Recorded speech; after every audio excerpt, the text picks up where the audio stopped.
guys! Ayan, for today's video ay magluluto po tayo ngayon ng nilagang buto-buto ng baboy. So ayan, ito po yung ating mga ingredients.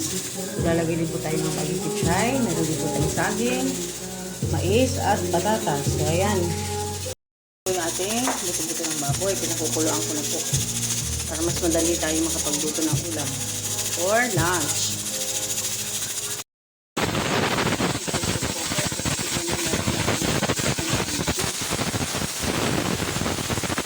Guys, malambot na yung ating pinakukulong buto-buto ng baboy. So, ilalagyan na natin ito ng mga panimpla. So, unang ilalagay yung ating mais.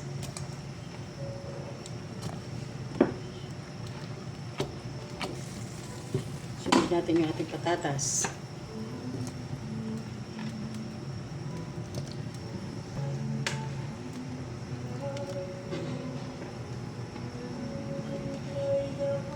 Palulutuin lang natin yung mais at saka yung patatas. Maya-maya lalagyan na natin ito ng mga panimpla. Okay guys, habang pinapaluto na ito yung mais at saka yung ating patatas, ilalagay na rin natin yung ating pork cubes. Lagay na rin natin yung ating saba, saging na saba. Maglalagay din tayo ng magic sarap. Guys, dahil ako na yung ating saging, mais at ating patatas, pwede natin ilagay yung ating siling haba. At maglalagay din tayo ng kaunting patis. Hahaluin lang natin mga guys.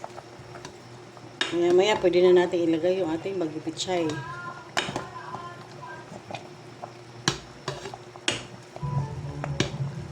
Tikman lang natin ito. Okay lang.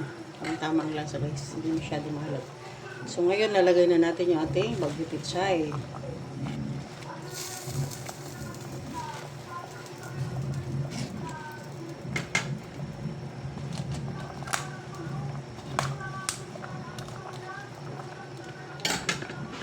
So ayan guys, luto na po yung ating nilagang buto-buto ng baboy. So maya lang, isi-serve na natin ito sa ating hapagkainan.